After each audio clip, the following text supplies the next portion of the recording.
আসসালামু আলাইকুম। আজকে এই সর্বস্তরে আইন প্রশাসনকে উল্লেখ করে কিছু কথা বলার জন্য হাজির হলাম। আশা করি যে আপনারা শুনবেন। আর এই পৃথিবীতে যত মুক্তিযোদ্ধা আছে তাদের কাছে এই অনুরোধটা জানার জন্য হাজির হলাম। আমি এক মুক্তিযোদ্ধার সন্তান হিসাবে আপনাদেরকে স্পষ্ট ভাষায় জানিয়ে দিলাম। এর সাথে জানাচ্ছি ৩০ লক্ষ শহীদের রক্তের বিনিময় লাখো কোটি সালাম। আজকে আল্লাহ পাক চোখ দিয়েছে শুধু দেখার জন্য। আমরা কি দেখতেছি? পৃথিবীতে আর কত কিছু দেখব। এটা কি আরম্ভ হয়েছে? ওই শালা হায়নার দলেরা যেখানে যা খুশি তাই করছে। আইন প্রশাসন শুধু চেয়ে চেয়ে তামসা দেখছে। ওদের সামনে কি লাগবে? আইন প্রশাসনকে কি শিখিয়ে দিতে হবে? আল্লাহ পাঠাইছে, আবার তার কাছে যেতেও হবে। সেই জন্য শয়তানের শাস্তি কিভাবে দেওয়া লাগে সেটা আপনাদেরকে বুঝাতে হবে। সেই জন্য আর দেরি নাই। কোটি কোটি টাকার সম্পদ ঘুরিয়ে দিচ্ছে, যেখানে খুশি সেখানে আগুন দিচ্ছে, যারে না তাকেই মারছে।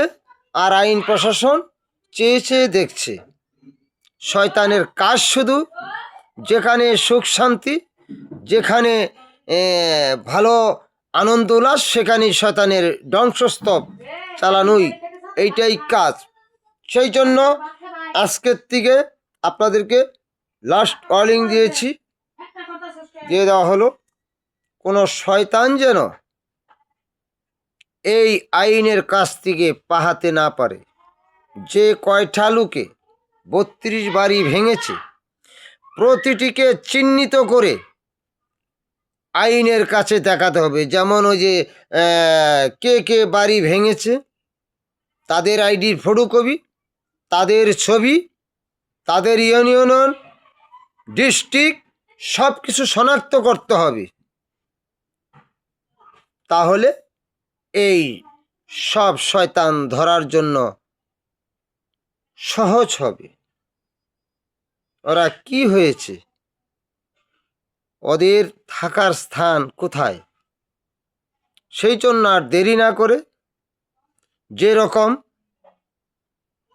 পুলিশ দেয় দৌড়িয়া 2টা বাড়ি দেয় আমরা দেখতে পাই, উপর থেকে ফায়ার করে মানুষ দৌড় পারে, পুলিশকে ঢেলায়, সেনাবাহিনীকে ঢেলায়।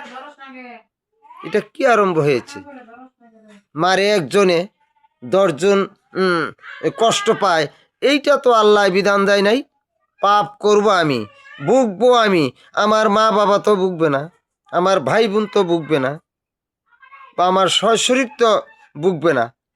পাপ করব আমি, সে পাপের প্রায়শ্চিত্ত আমারই করতে। এটা কি আইন? কি আইন এই পৃথিবীতে দেখতে পাচ্ছি? আইন হয়েছে সৌদি আরব। একটা ধর্ষণ করে তাকে শিরচ্ছেদ করা হয়, একটা চুরি করে তাকে হাত কেটে দেওয়া হয়। সেই আইন এই দেশে কার্যকর না হলে এইভাবে শয়তানের কলিজা এতটুক থেকে এত বড় বড় বড় হয়ে যাবে। আর চুপ করে কেউ থাকবেন না। বিভিন্ন বুলডোজার নিয়ে এসে যে কোটি কোটি টাকার সম্পদ ধ্বংস করছে, জনগণ দেখছে, আইন প্রশাসন দেখছে, মিডিয়ায় দেখছে। এদের বিচার এই বাংলার মাটিতে যেন হয়। আমরা ওই বিশেষ কিছু বলতে চাই না, যাতে এই বাংলার মানুষ শয়তানের বিচার দেখতে পারে। যার যে শাস্তি, শুধু হাত শুধু পাও, এই 2টা জিনিস যেন এই আদালতে রায় পাশ হয়, মঞ্জুর হয়। এইটাই আদালতের কাছে আমার আকুল আবেদন। ফাঁসি দিয়ে কয়টা মারবেন? আজকে আপনি ফাঁসি রায় লিখবেন, শয়তানের দলেরা কোন জায়গায় কিভাবে কাকে গুলি করবে এটা বলা যায় না। সেই জন্য আর কোনো ভয়ের কারণ নেই।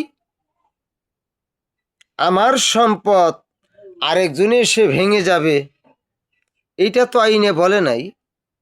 আর কিরকম বুকের ভিতরে এত বড় কলিজা, যা আইন প্রশাসনের সামনে এসে আমান বুলডোজার নিয়ে এসে সেই সম্পদগুলা ঘুরিয়ে দিতেছে। তাহলে খুনিকে, সন্ত্রাসীকে, লুটেরাকে, আগুন সন্ত্রাসকে, এইটাই প্রমাণ যেন এই আইনের কাছে স্পষ্ট হয়ে যায়। আর আইন প্রশাসনকে বলছি, আল্লাহর কাছে যেতে হবে, আল্লাহর দিকে স্মরণ রেখে সঠিক বিচার করবেন। টাকার দিকে লুপ করবেন না, আপনাকে আর সরকার বেতন দেয়। আর যারা বিপদ থেকে বাঁচার জন্য টাকা তো নিবেনই, তারপরেও যে শাস্তি, সেই শাস্তিটা যেন স্পষ্ট লেখা হয়। এই বলে বিদায় নিচ্ছি। আল্লাহ হাফেজ। জয় বাংলা, জয় বঙ্গবন্ধু। আমি শফিকুল ইসলাম, পিতা বীর মুক্তিযোদ্ধা, ৩ নং ওয়ার্ড, খাজনাগড়া, পুষ্পেশ্বর থানা, উপজেলা ঘাটাইল, জেলা টাঙ্গাইল। আমরা আর এই সমস্ত কীর্তিকেলা দেখতে চাই না। অচিরেই যেন বিচারটা শুরু হয়। আল্লাহ হাফেজ।